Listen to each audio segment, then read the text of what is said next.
नमस्कार साथियों, आज हम बात करने वाले हैं टोक्यो रिवेंजर्स के सीजन 2 के एपिसोड नंबर 1 की। पिछले सीजन का रिकैप चैनल पर मौजूद है और बाकी एनीमेस का भी लिंक चैनल पर उपलब्ध है, तो एक बार जाके उन्हें अपना ट्राई जरूर देना और चैनल को लाइक, सब्सक्राइब, शेयर कर अपना प्यार बनाए रखना। फिलहाल एपिसोड की शुरुआत होती है सीजन 1 कंटिन्यू होते हुए, जब कीसाकी ताकेमिची से कहता है कि कैसा लग रहा है उसे टोमान को अपने हाथों में लेकर, पर कोई बात नहीं, जल्द ही वो भी उन्हें ही ज्वाइन कर लेगा। ताकेमिची हाफ रहा होता है अपने सामने चीफ्यू को मरा देख, और अब खुद की मौत को देख ताकेमिची को कुछ समझ ही नहीं आता। कीसाकी अभी गुस्से से ताकेमिची से कहता है कि उसकी दिक्कत क्या है, क्या यही चाहता था वो? कोई बात नहीं, अब अलविदा ताकेमिची। तभी कीसाकी इमोशनल सा हो गोली चलाने जाता है, लेकिन तभी बत्ती बंद हो जाती है, किसी के पिटने की आवाज आती है। अभी ताकेमिची की आंखें खुलती हैं, वो देखता है कि वो कहाँ पर है। हाँ, उसके पैर में कीसाकी ने गोली मारी थी, लेकिन किसी ने उसे बचाया था। फिर अभी वो सुनता है कि उसने ताकेमिची को बचाया। ताकेमिची देखता है कि क्या ये बाजी है, पर नहीं, ये काजू टोरा है। 12 साल हो गए, तो हाँ,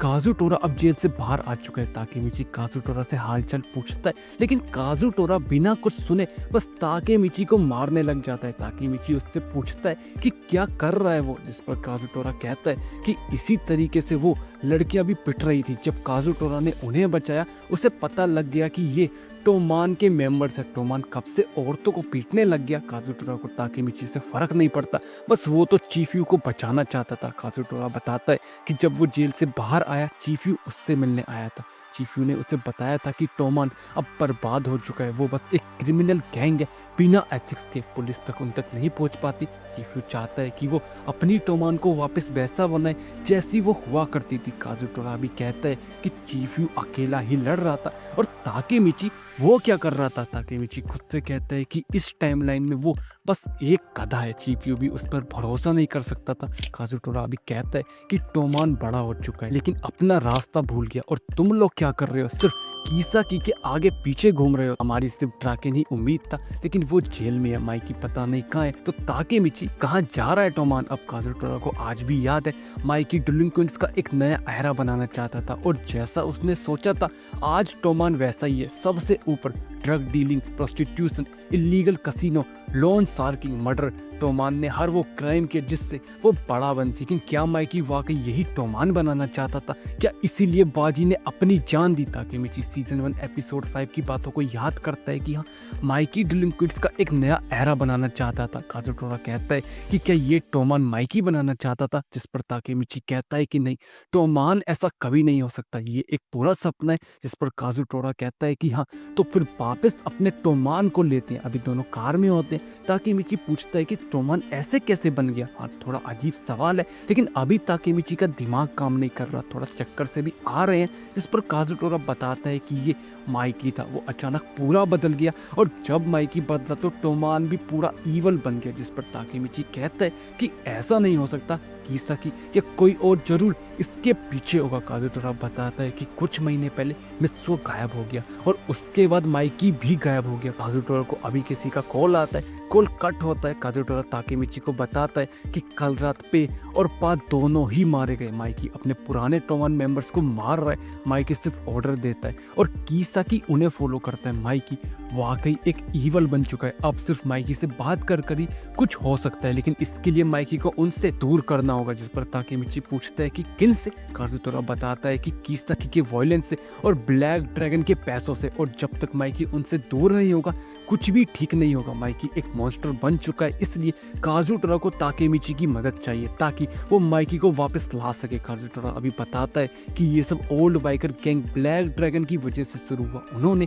जब टोमान को ज्वाइन किया, वो टोमान के हैवी हिटर बन गए। ब्लैक ड्रैगन पैसों के लिए कुछ भी कर सकते हैं। जिस पर ताकेमिची कहता है कि उसने सुना था कि ब्लैक ड्रैगन की वजह से ही टोमान बना। जिस पर काजुटोरा कहता है कि हाँ, उसके खुद के भी कुछ लिंक्स थे पास्ट में ब्लैक ड्रैगन से। ब्लैक ड्रैगन जो पैसा प्रोड्यूस करता है, उसने माइकी को अंदर से करप्ट कर दिया। काजुटोरा ने पता लगाया ब्लैक ड्रैगन के हिडन बैंक अकाउंट्स के बारे में। उसका प्लान था अकाउंट्स के लिंक को तोड़कर पैसों को रोकना, लेकिन एक दिक्कत थी, चीफ्यू कीसाकी के साथ था, और अब वो मारा जा चुका है। कीसाकी को पता चल गया था कि चीफ्यू कीसाकी को फंसाने वाला है। ये सुन ताकेमिची पूछता है कि चीफ्यू ने ऐसा कैसे कर दिया? जिस पर काजुटोरा कहता है कि एक पुलिस ऑफिसर ने उनकी मदद करी। जिस लड़की को कीसाकी ने मरवाया था, वो उसका भाई था। ताकेमिची समझ जाता है कि ये नाओटो होगा। ताकेमिची पूछता है कि मतलब काजुटोरा और चीफ यू उस पुलिस से मत ले रहे थे। काजुटोरा कहता है कि हाँ, उन्होंने हिनाता के केस को देखा और पता चला कि आकुन एक टोमान मेंबर ने ही हिनाता को मारा था जिसे किसाकी ने ऑर्डर दिए थे।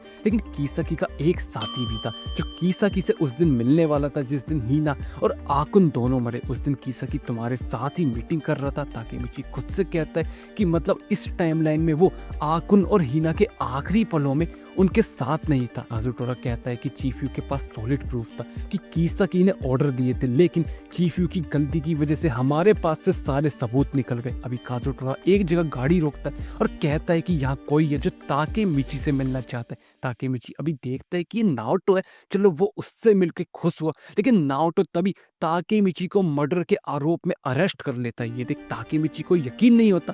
अभी वो दोनों पुलिस स्टेशन में आते हैं जब नाओटो उसे एक रिकॉर्डिंग दिखाता है। ताकेमिची देखता है कि ये कौन है, क्या ये वही है। नाओटो बताता है कि ये रिकॉर्डिंग चीफ यू ने सीक्रेटली रिकॉर्ड करी थी। जैसे ही ताकेमिची प्रेजेंट में आया, पास्ट में हुए बदलावों की वजह से काफी कुछ बदल गया। लेकिन नाओटो अभी भी कोप है और इसी वजह से उसे ताकेमिची को गिरफ्तार करना पड़ा। लेकिन ताकेमिची अब टोमान का खास है, पर हर बार की तरह ही ना 10 अगस्त को मर गई, इसलिए उसने काजुटोरा और चीफ यू के साथ टीम अप किया ताकि वो किसाकी को पकड़ सके। ताकेमिची अभी रिकॉर्डिंग देखता है कि ताकेमिची आकुन को ऑर्डर दे रहा है कि उसे किसी को मारना है क्योंकि वो टोमान के काम में रुकावट बन रहा है। अगर ऐसा नहीं हुआ तो किसाकी ताकेमिची की नाक में दम कर देगा। वो खुद नहीं जानता कि कौन है वो इंसान जिसे मरवाना है। डिटेल्स आकुन को कोई और दे देगा। आकुन कहता है कि उसकी बीवी प्रेग्नेंट है और उससे वो कल रात से नहीं मिला। ये देख ताकेमिची को यकीन नहीं होता कि वो आकुन को ऑर्डर दे रहा है, वो भी किसी को मारने का। नाओटो कहता है कि एक और रिकॉर्डिंग है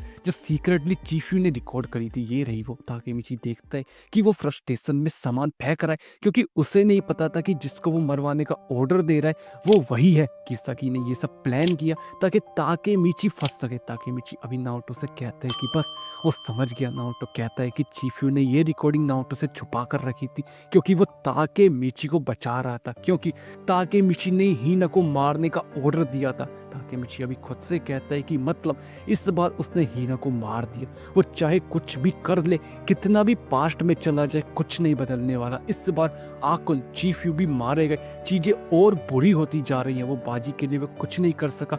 नाओटो अभी ताकेमिची को शांत करता है कि चिल्लाने से कुछ नहीं होगा, वो समझ सकता है। जिस पर ताकेमिची कहता है कि नहीं, वो नहीं समझ सकता, ताकेमिची ने खुद हिना को मारा है। नाओटो अभी उसे समझाता है कि फर्स्ट टाइमलाइन में ना माइकी था, ना ड्रैगन, ना चीफ यू, ना बाजी, लेकिन सिर्फ ताकेमिची ने उन सबको जोड़े रखा। ताकेमिची की वजह से नाओटो जिंदा है, इसलिए वो यहाँ तक पहुँच पाए। सिर्फ ताकेमिची ही है जो सबको रोक सकता है, उसे ये करना ही पड़ेगा। ताकेमिची कहता है कि जब वो पास्ट में गया था वो बस एक स्टेप दूर था टोमान का हेड बनने से, लेकिन फिर भी हिना मर गई और उसने ही ऑर्डर दिए। ये सुन नाओटो कहता है कि क्या ये ओड बात नहीं है, किसाकी चाहता तो किसी और को भी ऑर्डर दे सकता था, लेकिन उसने ताकेमिची को ही चुना। किसाकी हर बार इन सब के पीछे रहता है, उसी की वजह से हिना मरती है। कुछ है, शायद किसी तरीके का ऑब्सेशन है किसाकी को ताकेमिची और हिना से। नाओटो कहता है कि टाइम कम है, पुलिस अब ताकेमिची को डिटेंशन सेंटर लेकर जाने वाली है, फिर वो दोबारा नाओटो से नहीं मिल पाएगा, इसलिए यही ताकेमिची का आखिरी मौका है। जो भी ताकेमिची और किसाकी के बीच हुआ वही हिना के मरने की वजह है, इसलिए अभी दोनों हाथ मिला लेते हैं। ताकेमिची वापस पास्ट में आता है, लेकिन ये सब कितना अजीब है कि सब ठीक है, वो बॉलिंग कर रहा है और देखता है कि उसके बगल में भी कोई बॉलिंग कर रहा है जो कि ब्लैक ड्रैगन का मेंबर होता है फ्यूचर टाइमलाइन में। और इसी के साथ एपिसोड नंबर 1 खत्म हो जाता है। एपिसोड कैसा लगा कमेंट बॉक्स में जरूर बताना, अच्छा बुरा वो भी अपना फीडबैक जरूर देना। एफर्ट्स अच्छे लगे तो लाइक सब्सक्राइब शेयर जरूर करना और मिलते हैं नेक्स्ट वीडियो में। तब तक के लिए धन्यवाद।